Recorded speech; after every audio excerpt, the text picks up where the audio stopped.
Brought to you by TechnoSpark 20 series smartphones. I'm superhuman. आता प्रकाश दादा म्हणले की पुढची आकांक्षा वगैरे प्रकाश दादा पुढचं काही मेळच करायचा नाही. या स्टेजवर बसलेले कोण कोणत्या चिन्ह कोण उभा राहील आईशपथ काही सांगता येत नाही. पुढं जोक लढेंगा उसक लढन दो. दुपारीच भैया साहेब आम्ही गेलतो कारण पहिल्या अर्जाचे सूचक आम्ही होतो आणि तिथून बाहेर आल्यावर भैया साहेब पाहत होते कोणते कोणते चिन्ह आहेत म्हणले. म्हणलं आत्ताच बघून घ्या, कुणी रिक्षा बघून घ्या, कुणी लाल मिरची बघून घ्या, कुणी हातगाडा बघून घ्या, कुणी उसावाला शेतकरी बघून ठेवा. पुढचं जे होईल ते होईल, आपापलं होईल आणि ते उद्याच्याला जे होईल ते होईल. परंतु आत्ता मात्र सर्वजण आपण एक विचाराने पंकजाताईंना आपल्याला निवडून आणायचं एवढं मात्र खरं. आणि ही विनंती करण्यासाठी या ठिकाणी मी आपल्या समोर या ठिकाणी आलोय. अब की बार 400 पार असं भारतीय जनता पार्टीने सांगितल्याच्या नंतर 1984 साली 446 पेक्षा जास्त जागा काँग्रेस पक्षाच्या एकट्या निवडून आल्या होत्या. आणि मग आता काँग्रेस पक्षाने त्यांच्या मित्र पक्षांनी अब की बार 500 बार म्हणा ना. म्हणा, तुम्ही म्हणत नाहीत कारण 2 निवडणुका झाला. अब की बार 50 के पार होतच नाही. अशी एकंदरीत अवस्था काँग्रेस आणि त्यांच्या मित्र पक्षांची झालेली. मग आम्ही अब की बार 400 पार म्हणल्याच्या नंतर लगेच काय आठवतंय, मुस्लिम धर्मीयांच्या बाबतीतला CAA कायदा झाला ज्याचा आणि इथल्या मुस्लिम समाजाचा काही संबंध नाही. त्याच्यामध्ये चुकीचा अर्थ कसा पोहोचेल याचा प्रयत्न या देशामध्ये या सेक्युलरवादी पक्षांच्या वतीने होतोय. दुसरं, डॉक्टर बाबासाहेब आंबेडकरांच्या राज्यघटनेबद्दल बोललं जातंय. अरे या देशामध्ये तुम्ही 444 का 46 होता. डॉक्टर बाबासाहेब आंबेडकरांना खासदारकीला उभा करून काँग्रेस पक्षानेच पाडलं ना. 2दा पाडलं आणि 1 वेळा उमेदवारी दिली. पश्चिम बंगालमधल्या असल्या भागात उमेदवारी दिली की त्यातला पार्टच पश्चिम बंगालमध्ये म्हणजे बांगलादेशाला गेला. भारत देशातच राहिला नाही. तिथं जाणीवपूर्वक डॉक्टर बाबासाहेब आंबेडकरांना उमेदवारी दिली गेली. आणि हे लोक आम्हाला शिकवतायत राज्यघटनेबद्दल. ज्यांनी 80 वेळा घटनेमध्ये काँग्रेस पक्षाने बदल केला, ज्यांनी या देशामध्ये 1975 ला आणीबाणी लागू केली, मिसा कायदा आणला. इथलेच आमचे प्रमोद महाजन साहेब आहेत, मुंडे साहेब असतील, सगळे लोक जेलमध्ये गेले. भारतीय जनसंघाचे सगळ्या लोकांना जेलमध्ये घालण्याचं काम पाप काँग्रेस पक्षाने केलं. आणि काँग्रेस पक्ष आम्हाला सांगतोय हे घटनेमध्ये बदल करणं. अहो, तुमच्या 2.5 वर्षाच्या काळात साधा रमाई घरकुल योजनेला 1 रुपया सुद्धा तुम्ही दिला नाही राव. बाकीच्या योजनात आमच्या दलित समाजाचं जाऊ द्या.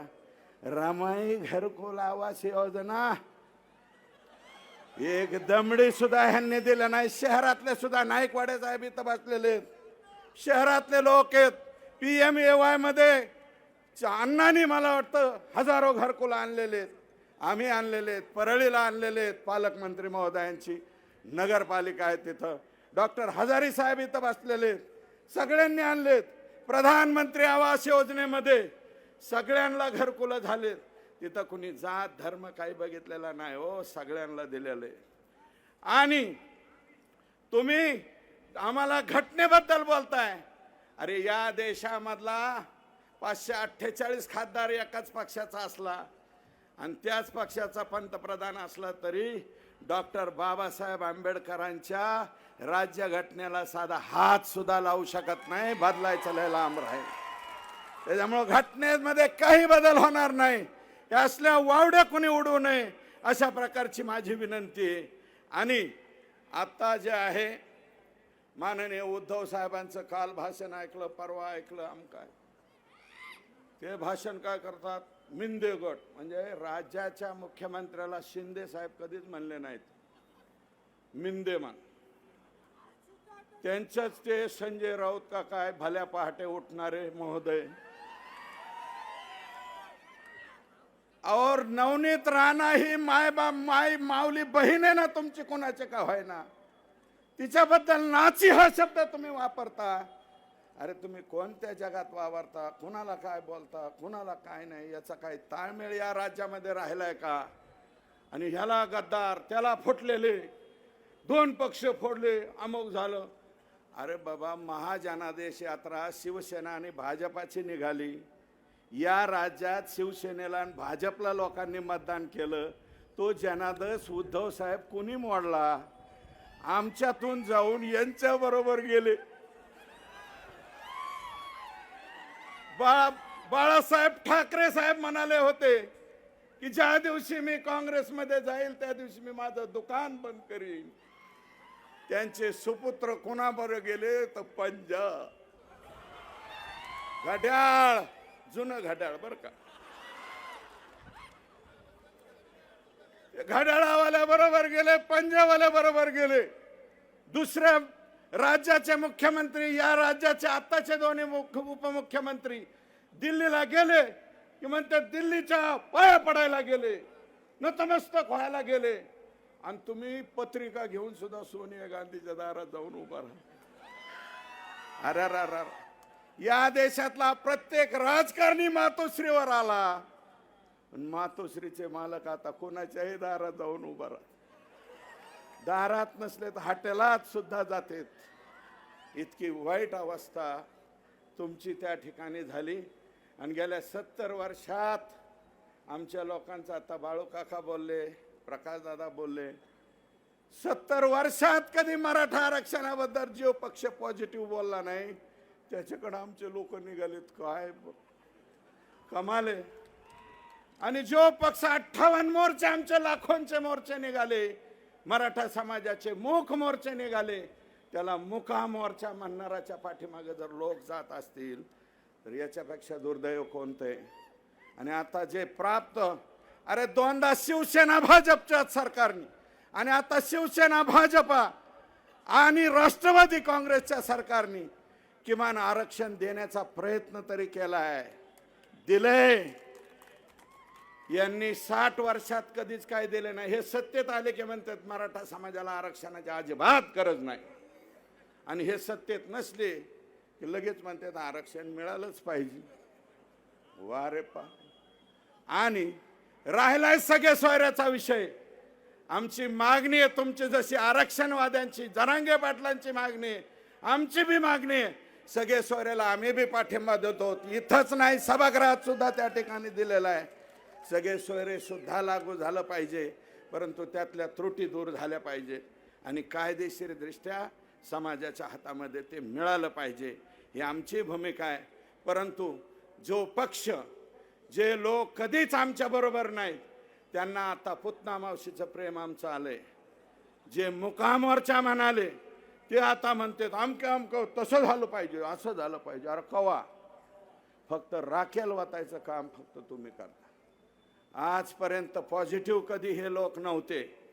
यांची मीडिया, सोशल मीडिया आत्ता जरांगे पाटलांच्या आंदोलनाबद्दल बोलायला लागली. या अगोदर कधी बोलत नव्हती. आत्ता मात्र निवडणुका आले की पाठिंबा द्यायला सुरुवात झाली. अशा प्रकारची एकंदरीत परिस्थिती त्या ठिकाणी आहे. म्हणून माझी आपल्याला विनंती, तुमच्याच काळात कंगना राणावत यांचा बंगला घर पाडलं. तुमच्याच काळात टाइम्स नाऊ या वृत्तपत्राचा प्रमुख त्याच्या घरात घुसून पोलिसांनी उचलून आणून जेलमध्ये टाकला. हे 2.5 वर्षाच्याच तुमच्या कालावधीत आम्हाला पाहायला मिळालं. नारायण राणे साहेब भाकरी खात होते. भाकरी खाता खाता या देशाचा केंद्रीय मंत्री उचलून आणला. तुम्ही फक्त मुख्यमंत्र्याबद्दल बोलले म्हणून. मग आता एकनाथ शिंदे साहेब मुख्यमंत्री नाहीत का? ज्या माणसाने सगळ्यात पॉझिटिव्ह काम केलंय आरक्षणाच्या बाबतीत, त्याच्याबद्दल सुद्धा तुम्ही चुकीचे शब्द वापरता. मग त्यावेळेस इतरांना राग येत नाही का, या सुद्धा गोष्टीचा या ठिकाणी विचार केला पाहिजे, अशा प्रकारची माझी विनंती आहे. आणि आदरणीय पंकजाताई यांनी CMGSY मध्ये, मुख्यमंत्री ग्राम सडक योजनेमध्ये या जिल्ह्यातलं गाव, वाडी, वस्ती, तांडा जोडण्याचा प्रामाणिक प्रयत्न केला. या राज्यातले 25,000 किलोमीटर रस्ते त्या ठिकाणी त्यांच्या कालावधीत जोडण्याचं काम केलं. 25-15 काय असतो हे लोकांना माहीत झालं. आणि हजाराच्या पाठीमागं 628 मुलीचं प्रमाण आलं होतं. ते 628चं 953 वर नेण्याचं काम महिला व बाल विकास मंत्री म्हणून त्यांनी या ठिकाणी काम केलं. जलयुक्त शिवार केलं. आणि ऊसतोड कामगारांना यावर्षी ऐतिहासिक 34% वाढ सुद्धा मिळवून दिलेले. आम्ही काम करतो. सामाजिक न्याय खातं पालकमंत्र्याकडे असताना त्यांनी सुद्धा ऊसतोड कामगाराच्या महामंडळाच्या संदर्भातले काही निर्णय घेतले. म्हणून या स्टेजवरती काम करणारे लोक आहेत. समोरच्या स्टेजवरती कुठे आहेत? समोरच्या स्टेजवरती हार्वेस्टरवाले लोक आहेत. ऊस तोड्यावाले कोयते नाही आहेत, हार्वेस्टर आहे. त्याच्यामुळं एक नाही 2 नावावर आहेत. श्री आणि सौ दोघांच्या नावावरती. मीच वाचलं पेपरला म्हणून या ठिकाणी बोलतो. आणि माझी विनंती आहे, माननीय पालकमंत्री आणि कृषी मंत्र्यांना, एक कापूस आणि सोयाबीन या 2 पिकाच्या संदर्भात भावांतराच्या बाबतीतला निर्णय निवडणुकीच्या नंतर सुद्धा आपल्याला घ्यावा लागेल, अशा प्रकारची आपल्याला विनंती करतो. कारण कांद्याच्या बाबतीत 3.5 रुपयाचं अनुदान मागच्या कालावधीमध्ये एकनाथराव शिंदे साहेब आणि भारतीय जनता पार्टी आणि राष्ट्रवादीच्या सरकारने या घेतलेले. आता त्याला निवडणुकीच्या नंतर सुद्धा या बाबतीत काहीतरी निर्णय, मागचे 3.5 कोटी दिले, त्यातले 21 कोटी रुपये आमच्या एकट्या तालुक्याला, 21 कोटी आमच्या, 350 कोटी राज्यात दिली, एकट्या तालुक्यात आमचे 21 कोटी रुपये आलते. कांद्याच्या बाबतीत सुद्धा आपल्याला निर्णय हा आफ्टर इलेक्शन त्या ठिकाणी घ्यावा लागेल, अशा प्रकारची विनंती. दुधाच्या बाबतीत जो 5 रुपयाचा 10 मार्चपर्यंत निर्णय होता, त्याला किमान दर वाढेपर्यंत एक्सटेन्शन भविष्यामध्ये देण्याची आवश्यकता आहे. आता बऱ्यापैकी जवळपास 80 कोटी काय राज्यामध्ये दिलेत, त्याच्यामध्ये आणखी वाढ काढण्याची विनंती या ठिकाणी मी करतो. आणि आपल्या सगळ्यांना विनम्रपणे सर्व लोकांनी हात जोडून पाया पडून, कारण आपलं कामाचे पदरामध्ये आमच्या मायबाप काहीतरी टाका म्हणायचं. ज्या कार्यकर्त्याला पदर पसरता येत नाही, विनंती करता येत नाही, तो कार्यकर्ता नाही. ज्या कार्यकर्त्याला आपल्या पार्टीचे किंवा पंकजाताईचं पॉम्पलेट घेऊन दारामध्ये जायची लाज वाटते, तो मला वाटतं मोठा कार्यकर्ता झाला असं आपल्याला म्हणावं लागेल. कार्यकर्त्यांनी मोठं होऊ नका. पॉम्पलेट घेऊन मायबाप जनता जनार्दनाच्या दारात जा, त्याला विनंती करा हात जोडून पाया पडून, कारण हात जोडून पाया पडूनच सगळं काही जिंकता येतं. मायबाप जनता जनार्दनाच्या पुढं जाऊन विनंती करून हात जोडून हे त्यांचं मत पुढच्या 13 तारखेला पंकजाताईंच्या आपल्या सर्वांच्या पदरामध्ये पाडण्याचा प्रयत्न करा, अशा प्रकारचे हात जोडून पाया पडून विनंती करतो. आणि त्यांना जास्तीत जास्त मतं आपापल्या विभागातून कसे मिळतील याचा प्रामाणिक प्रयत्न करा, एवढीच विनंती करतो आणि या ठिकाणी थांबतो. जय हिंद, जय महाराष्ट्र.